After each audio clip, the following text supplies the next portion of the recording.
Hello again, and welcome to Everything Foster Care with me, Joseph Troy, guests. Now, the following interview is with Sir John Timpson. I don't know if what you will know, the Timpson Group empire. It's the kiosks where you get your keys cut, shoes done, that sort of thing. He's an amazing guy. I've got to say, the whole family, very high flying. But there's three things that I think you ought to look out for in this particular interview, from the business community point of view, as well as from foster caring and his approach to it. That is, he's he's fostered 90 children with his wife Alex, and also his business approach is incredibly family orientated. If you listen out, you can see he doesn't call his workers, they're colleagues. So they're on a level playing field sort of thing. He shows them so much respect. And he does a lot of work for foster carers as well. They've got lodges and things that foster carers can apply to go and stay at either, I think it's for free, but don't quote me on that. So he does a lot of support for foster carers, which is amazing. Also, he's got this upside down approach to business, and I think that's a really, if you listen to what he has to say about that, it's awesome. He's just such an incredible guy. The you can hear some dog lapping at the water there. You pick your moments. Jesus. um, yeah, listen out for those little snippets, and all in all, enjoy the interview.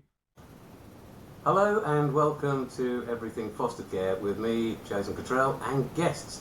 And my guest today is Sir John Timpson from the Timpson, I want to say foundation, but it's actually more an empire really, isn't it? So, so hello, Sir John. Hi, very good to see you. Okay, can we start off by you telling me a little bit about, I think the first shoe shop opened in 1864 or somewhere around 65, am I? Well, 65, my great-grandfather got involved in the first shop with a cousin, and then 4 years later, 69, he opened his own first shop, which was probably the business in the central district. And, being a pretty frugal guy, he didn't spend too much money on wild living. He got the best back in the business through shop by shop, and it sort of happened from there. So then there's a chain of shoe shops, and there's also successive Timpsons looking after these shoe shops, culminating in yourself, and you changed the face of the business a little bit, I think, did you not? Well, it got changed quite a lot even before that, because we had a time when the business went out of the family, because there was a boardroom bust-up between two cousins, my father and the cousin, and my father was ousted, so we sold all our shares and became part of someone else who I worked for, and then they got to run the family business for them. And 10 years later, I got the chance of buying it back. So, but that was quite right. It was shoe shops then. Shoe shops was not a great thing to be in the late 80s. Sold the shoe shops and was concentrated on a small part of it that was left, which was the shoe repair business. And, although we don't do many shoe repairs now, because shoe repairing has gone down and down and down as a market. But thankfully, discovered. I've got to say, and now we do loads and loads of different services. Keep cutting, photo, dry cleaning, and it's got better and better.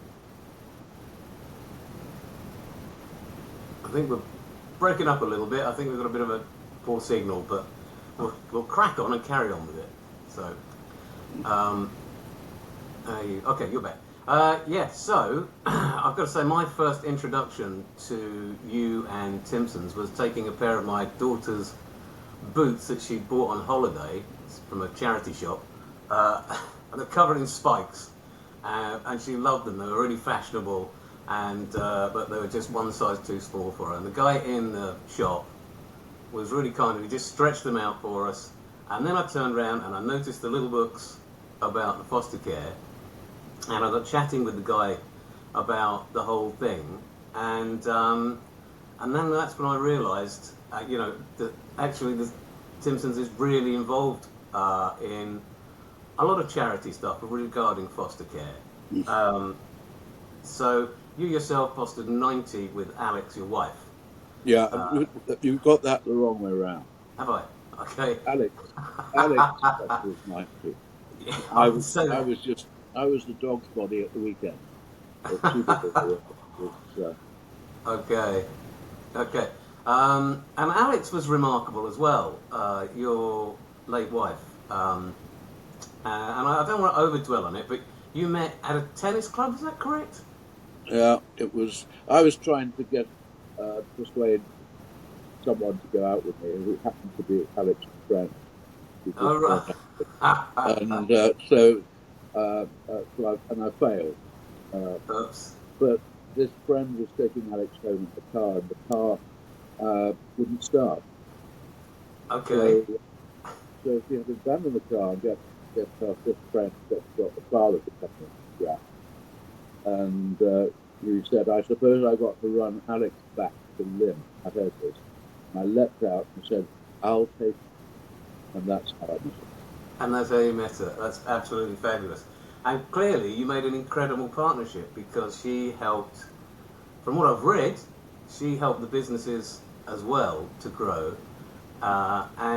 So when did you decide to foster? I'm really interested in this, because we fostered sort of later on in life, when our kids were grown up. And I'm wondering, when did fostering kind of come into your circle, come into your understanding that there was a need for fostering, and that you'd be a good match for that, or that Alex would be a good match for that? Alex, when I met her, she was a nanny. She'd been trained as a nursery nurse, so children were her thing. That's what she did. We had 3 children, Victoria, James and Edward, and couldn't have any more children. And when Edward went off to school, she looked around for something else to do, naturally to do with children.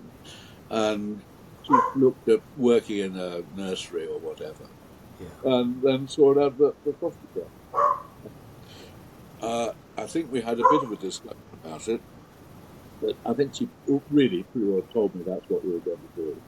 And we got started, and usual thing. I met a social worker, then another social worker, and a regional social worker again. You'll be familiar with all this. Oh, went to panel, got approved, then absolutely nothing happened. I'd forgotten all about it. And then I arrived home one Friday night to find I've got 2 more children. I think that's the way it starts. So we were short-term foster carers, which meant in those days 6 months. Right. And 6 months to the day, the children left us. They weren't allowed to stay with us anymore. We were told they were going, this was 10 days before Christmas, and we were told they were going to another family, which was untrue. They went to the local children's home. Was this local authority foster care? It's through a local authority. Local authority, yeah. And then we got another 2, which were, we learned that the first 2 didn't teach us that much. They taught our children quite a lot of different words they'd never heard before. Oh, yeah. Yeah, and but the second 2, they came with cigarette burns on their so all signs of they're great. They're really attractive, nice kids. But they did do things which showed that, like the boy found a sledgehammer and smashed it, painted glass agreements. All right. Okay, so some behavioural issues. Yeah, and suddenly you realise that this wasn't as straightforward as we thought. No. So we've seen a whole range of, say, 90 children, and some for a very short period of time, and some for 2.5 years, and one long-term child who we see on a regular basis. Yeah, which is lovely. It's like we've got a young lady now who was a friend of my Sarah's when they were at school, and she had a really tricky childhood and got thrown out of her own house. And we helped her set up and get her own flat and all this with the local authority. And she's become like another adopted daughter because she's here quite a lot, Shania. And we love her to bits. But our story is very much like yours, as much as we did that whole year of social workers coming to visit, make sure that we're okay, and all of that. And then went to panel, and it's fine, and nothing. Nothing. I don't know. Perhaps that's part of the test. See whether it might be if you wander off. So I'm bored with this now. I don't want to do it anymore. And now we've got two young girls. It came to us with neglect, funnily enough, and you'll have come across this, I'm sure, quite a lot. And there were, I wouldn't say feral, but not far off it. And they've been with us for about 8-9 months now, and the little one's still having a few meltdowns, bless her. But it looks like we'll be doing long-term foster care as opposed to your short-term foster care. Yeah. But we have to see. It's funny enough, it's this week we find out. So, well, we turned one into a long-term foster care situation. And we've also made one. We adopted one of our foster children, and we adopted one who was never adopted. Okay. So I think the whole concept of family is kind of really big to you and Alex, and it kind of seems to me that feeling of family is what drove the upside down management ideas. I might be wrong, but treating people with not as employees but as colleagues, it seems like the two seem to be quite integrally linked, I think. Is that fair to say? There's certainly along the way, there's a lot of what you say, but the actual idea of giving people the freedom to do the job the way they wish started as a way of improving the service for our customers. Right. Because I had a big competitor that we bought in the end. Oh, but we had a major competitor out of there's a lot of the rich companies. How much are they going to compete? And the only way to compete was to give fantastic service to a great job. And I realised that the only way to do that was to trust the people to give a great service. You can't do it by a set of rules. So not imposing from managerial downwards, but absolutely no. So I changed the rules. I just said, right, there's only 2 rules for people who work in our shop. You've got to look the part. Yeah. Wear the uniform, turn up on time, keep the job. And the second rule is you've got to put the money in the till. Well, that works. Yeah, that works. And we've been doing that for 30 years, and we've learned to do that. You had to do certain other things. One was pick people who like the very positive personality. Oh, this is the Mr. Men sort of approach. The Mr. Men thing, yeah. So I want Mrs. Happy, Mr. Helpful, Mrs. Tidy, and so on. Yeah. Not Mr. Grumpy or Miss Slow. Yeah. And so we've been employing people on the basis of what they like as people for 25 years plus. And as opposed to qualifications or anything like that. And then it comes to that. They all wear a badge. It says member of the family. So we regard them as members of the family. See, it's family again, isn't it? Yeah, see? Exactly. And if you've got someone who does a great job for you, you've got to look after it. So that, and really, a lot of it is to do with kindness. To do with what, sorry? Kindness. Kindness, yes. Yeah. You'll get a lot more out of people if you're nice to them rather than if you're actually not nasty and tell them what to do. And we don't tell people what to do, we let them get on with it. Yeah. And so we do a whole lot of things that most comfortably between them. Like to give them their birthday is next paid those days holiday. We got 19 holiday hosts in the country that they spend I know this is. We now have about 160 foster families that we give a free holiday to as well each year. That's lovely. Yeah. And then we have this thing which I'm very proud of because I invented it, these dreams come true, which we started by saying every month, if someone's got a dream, we can find. If they've got a dream, ask us, and we'll make one dream a month. And it's generally a dream. So we're going up to meet a member of the family I've never seen before in Australia, or going off to Vegas to get married. Or, we've done IVF treatment. Really? Okay. A lot of dentistry, an awful lot of dentistry. Dentistry? Dentists. Yeah. And we even paid for a couple of divorces, which have made quite a few people. But we're now spending, with all the benefit in China, best part of £1 million a year, just making people's special dreams come true. So even involved buying a parrot. Really? Yeah. Oh, I love that. I love that idea. Yeah.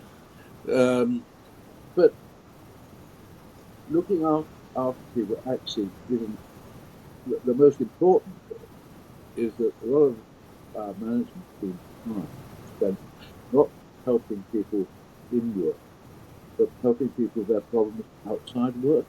Right. So because almost social work. Absolutely. Yeah. They are like social workers. Yeah.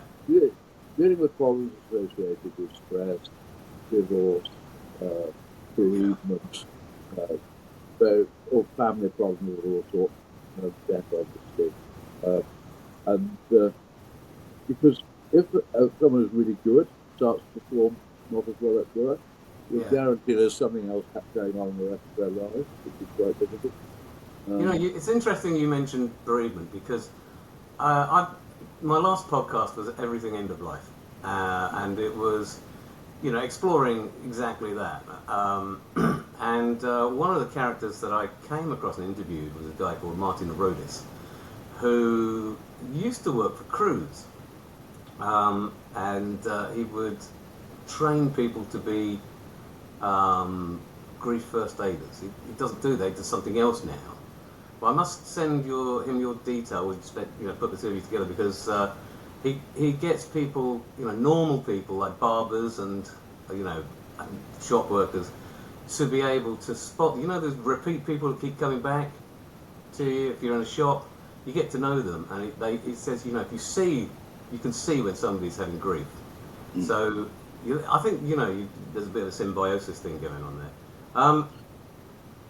Can I veer off a little bit? And let's talk about social workers. So, one of the things I've noticed, and everybody's noticed, is there definitely is not enough foster carers. And the difference that I see between local authority and the private, we've got a fabulous private agency called Eastern Fostering Services, and they look after us. We can phone them up 24/7, and they'll be answering the phone and helping us out. And we have had to do that on several occasions. Mm. And the local authority have got to pick up everybody. So they're so incredibly busy, I don't think they always are able to cover the basis in our experience.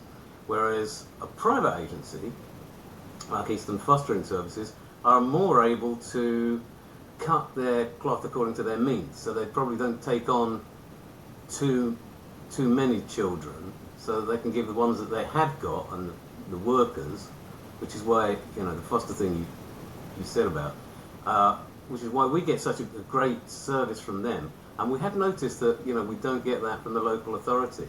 And I've heard you say, I think in a different podcast, that the local authority social workers are really under the cosh. They have to do something like 70 or 80% paperwork to guard themselves. Well, that's the problem. The whole problem of children's social services is that less than 20% of their time is spent with children's families. Yeah. And it's because they're required by the local authorities to actually fill in social. report back, have a Yeah. detail this, that, the other, whatever the case, which is all done in the name of safety. Yeah. But you're not safeguarding the family, you're safeguarding the local authority. Very much so.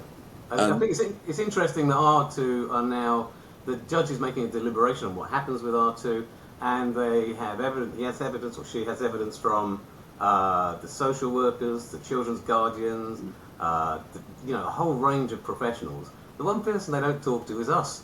No, the carers. I'm absolutely right. I've argued about this. But actually, a very senior family judge who totally disagreed with. They seem to think that we should not be put in that position of having to go to court. Well, in actual fact, we are the people as foster families who know the kids. Yeah. The workers don't know the kids. I mean, we hardly ever saw a social worker. Oh, do you know? But I'd say our private agency, they're brilliant. They're out here almost every other week for something or other to help.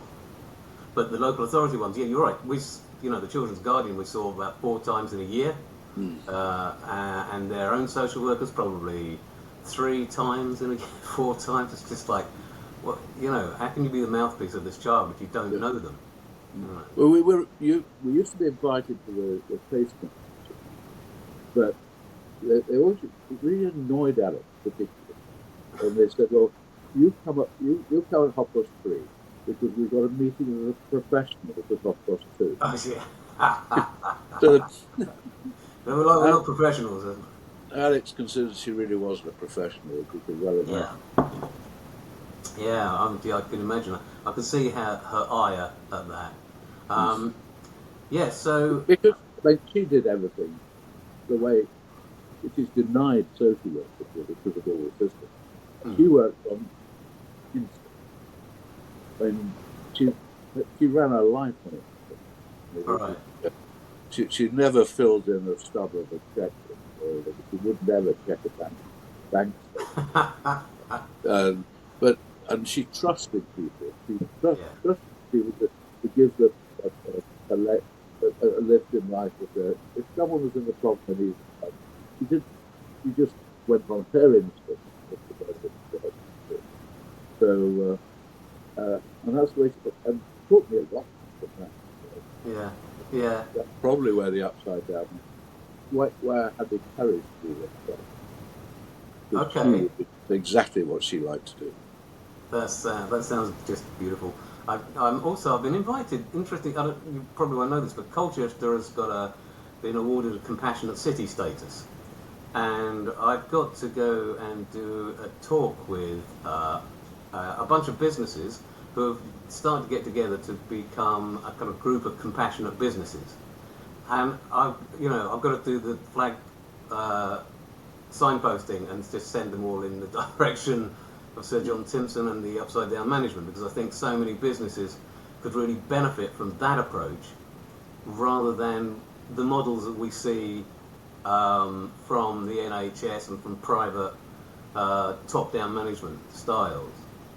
So I'll do that, and I'll have a chat about that. Yeah, well, I remember very clearly, and I was in my kitchen at home, and Peter Jones, the tall guy, Dragon's Den, did a program, and including going to our house. He was chatting to Alex, and he found it quite difficult to understand that we weren't interested in KPIs. Yeah. And Alex just looked at it and said, "Well, you can be nice and make lots of money."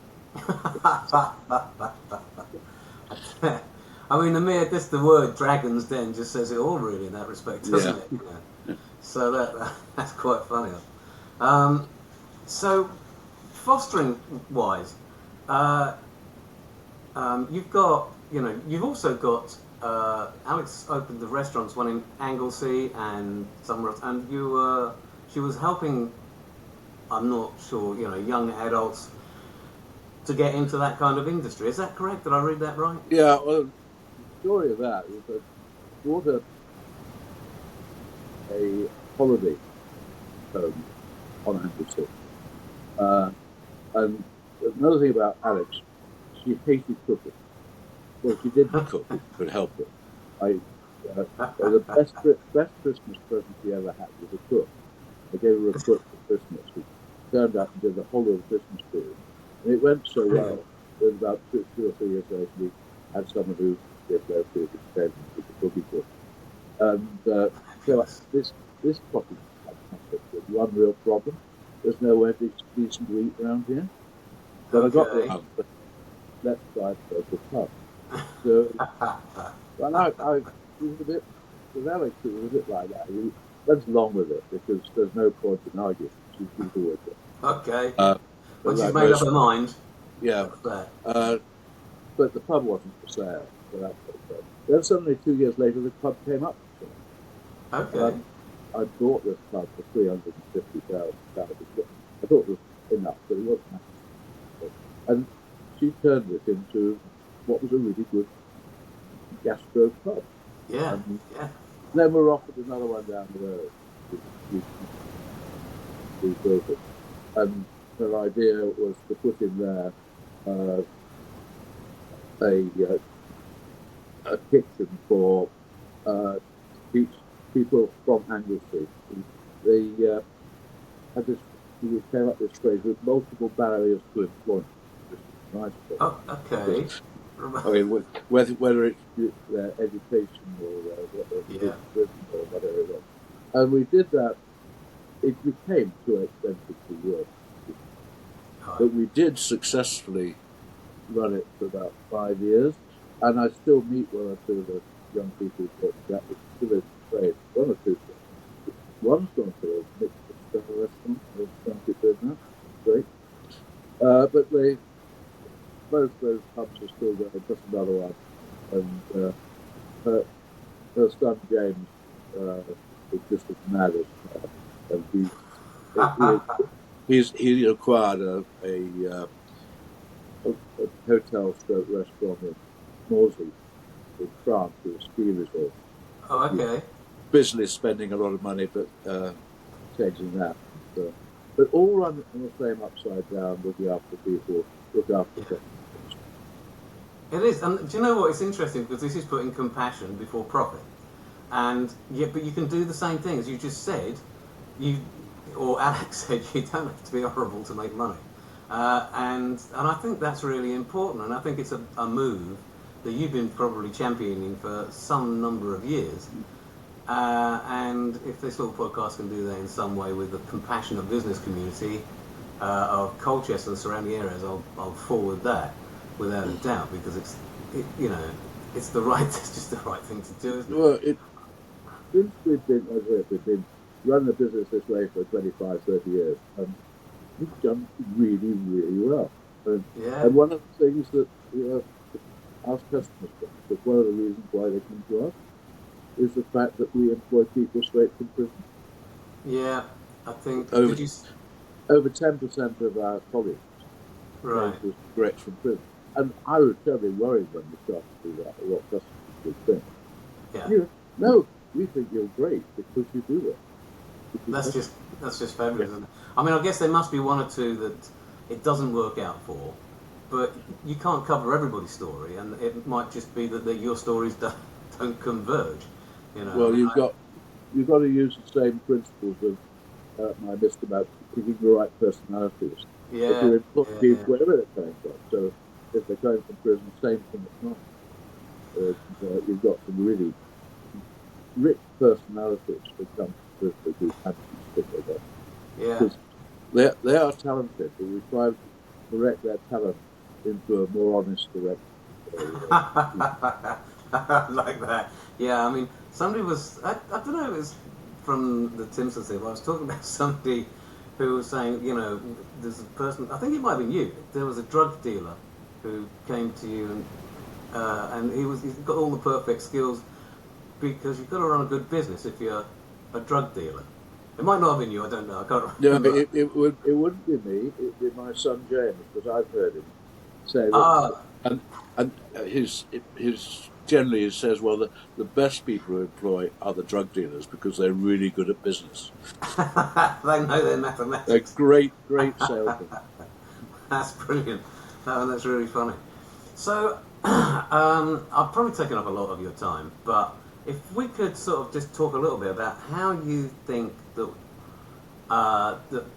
the foster care, or how do we get more foster carers in? I mean, I know you've talked about the weekenders who are trying to bring people in by starting off with respite care, so they don't have a child full time, but they can look after one or two on the weekend, which sounds like a bit of a hobby, really. It's a great way of getting people, I think, introducing them to the idea. You know? And not only that, but when the children come, that's their honeymoon period, isn't it? So they're going to behave quite well, I think. Well, the best, yeah, well, you're quite right. I mean, the best bit, the first 2 or 3 weeks. Yeah, oh yeah. Is because they're just getting used to the territory and everything. It's once they get familiar with you and where they are, that's when they start the testing bit. The whole background. Oh, yeah, absolutely.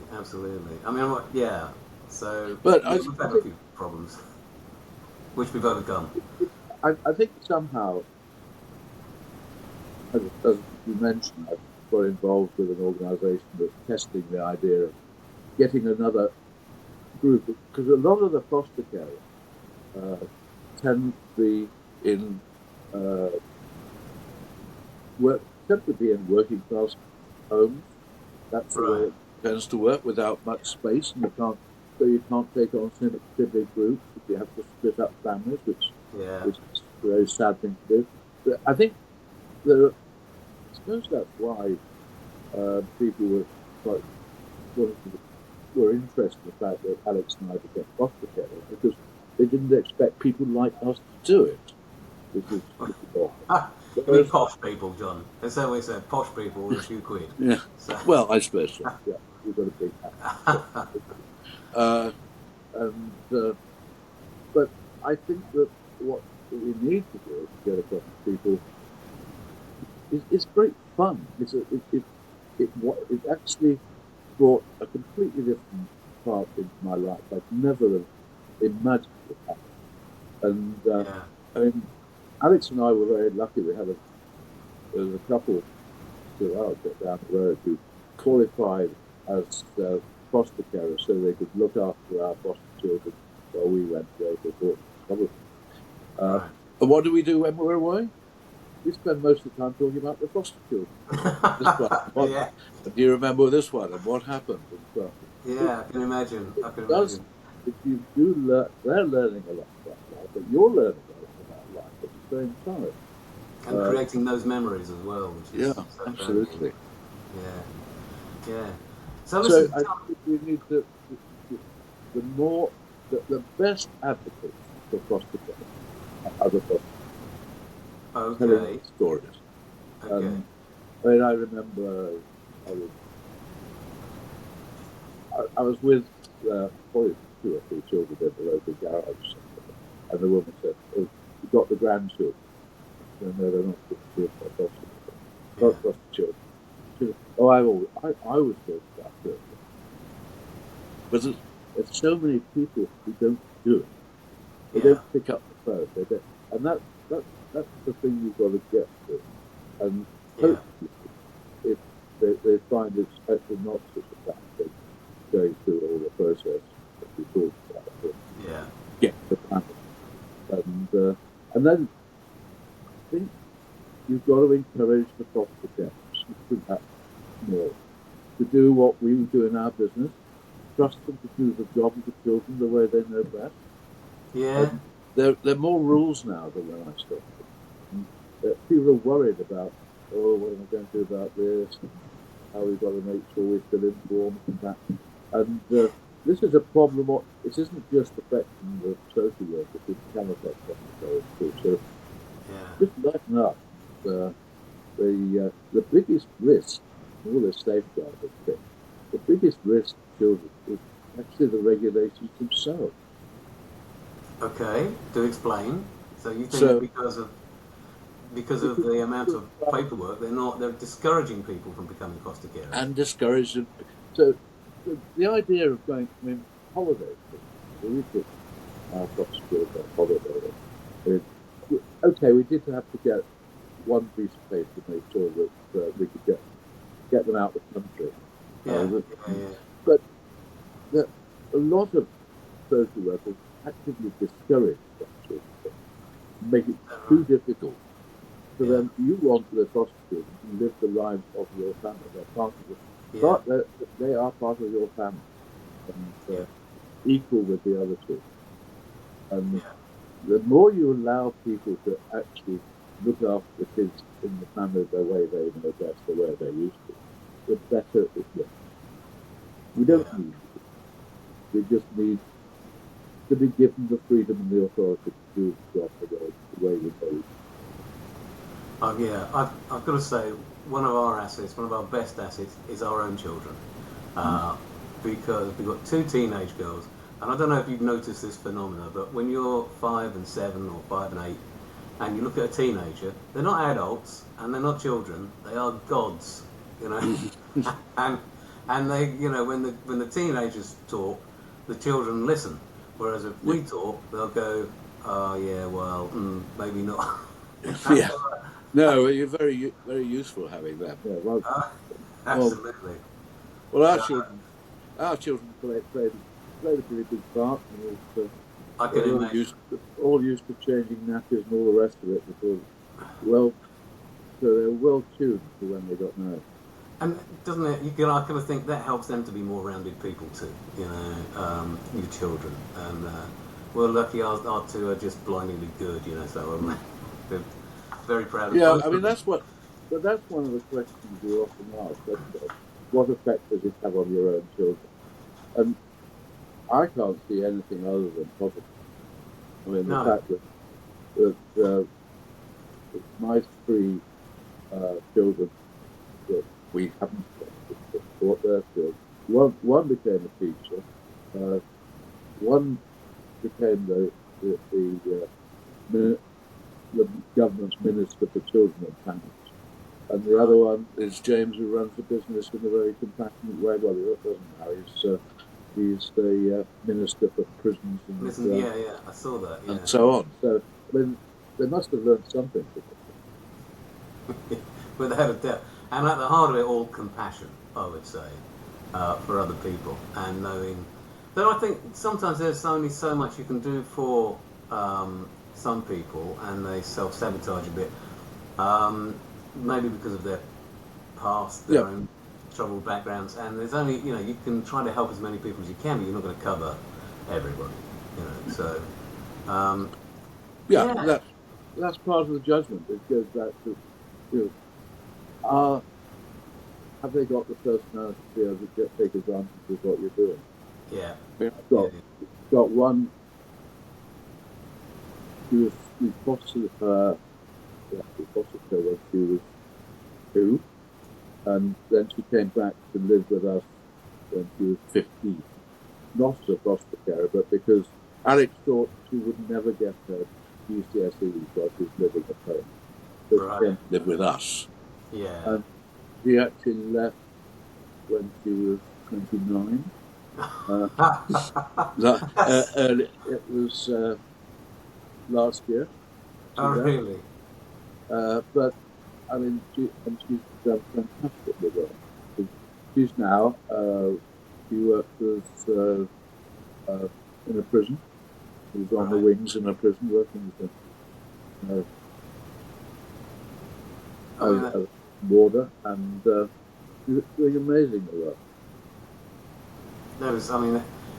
It just does go to show you, and I think there's an element of ripples here, isn't there? So you do one small good thing for someone, and it does ripple outwards, and you don't see maybe a couple of years later. I had a lady contact me. I used to have a horse, so for about 20 odd years, and I used to, you know, down in Dovercourt, and I'd ride her out, and I had this lady contact me on Facebook, and she said, "I just want to say thank you very much." And I went, "What for?" She said, "Well, I remember there was some bullies that used to bully me from when I left school, and on one occasion, you rode your horse between me and them, and then walked me home. I have no recollection of that whatsoever, but obviously that's affected her uh, quite a lot, and she said, maybe see things in a different way, you know, from there, and I thought that was really sweet. So yeah, I think we do. The effect that you and Alex have had on so many people, not just from fostering, but from the business side of things as well. I mean, it's pure altruism and Well, I think, sensible altruism, shall we say? but I think our colleagues out in the shops do generally do an amazing job of spreading goodwill around. We ask them to perform a random act of kindness every day, Is that right? at least once. And I'm going to work that into my life for sure. And of course, because they're free to do things where they want, they can give things away for free. Right. Oh, we reckon about 4% of our sales that we do for jobs we do for nothing. Okay, so it's a charity and a charity. Best ways to develop this, because there'll be a reason for it. There'll be someone might have been getting a photo frame to get something ready for a funeral. And they say, I'm very sorry, but what just put it on. Yeah. And what do? They tell about 10 people immediately what happened. Now, that's good advocacy. We don't expect, we don't have a market. We don't have my market for people. Right. So actually, kindness sells itself, essentially. Yeah, absolutely. Yeah. If you've got nice people being nice to customers, it's not surprising it tends to do quite a lot of good. That's it. Listen, John, I better cut it there because otherwise I'm going to take up all your day because I could sit and chat for hours about this with you. It would be lovely if in maybe 6 months' time I could maybe tap you to come back on and see how life is for you then and the family or families because there's so many of them that you've helped. Is there? I think we talked about the Weekenders, which is a respite care, so people can look that up online. I would encourage anybody to look up online just the whole Timpsons. I think you've got so many websites that describe your journey, and it's good, I think, for people, especially businesses, to take a good look at. So, John, I want to say a huge thank you very much for your time. It's a real honour. And I hope one day maybe to meet you in person. But Manchester, are you in Manchester? Yeah. Yeah, it's a bit far away from us. Sorry? It's a bit far away from us. We're down in Essex, in Colchester.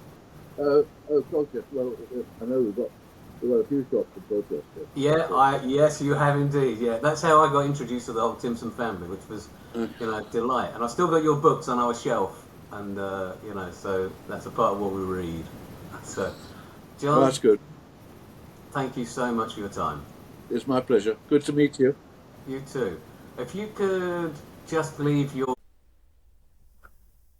Hello again, and welcome to Everything Foster Care with me, Joseph Trelane. Guests. Now, the following interview is with Sir John Timpson. I don't know if you will know, the Timpson Group empire. It's the kiosks where you get keys cut, shoes done, that sort of thing.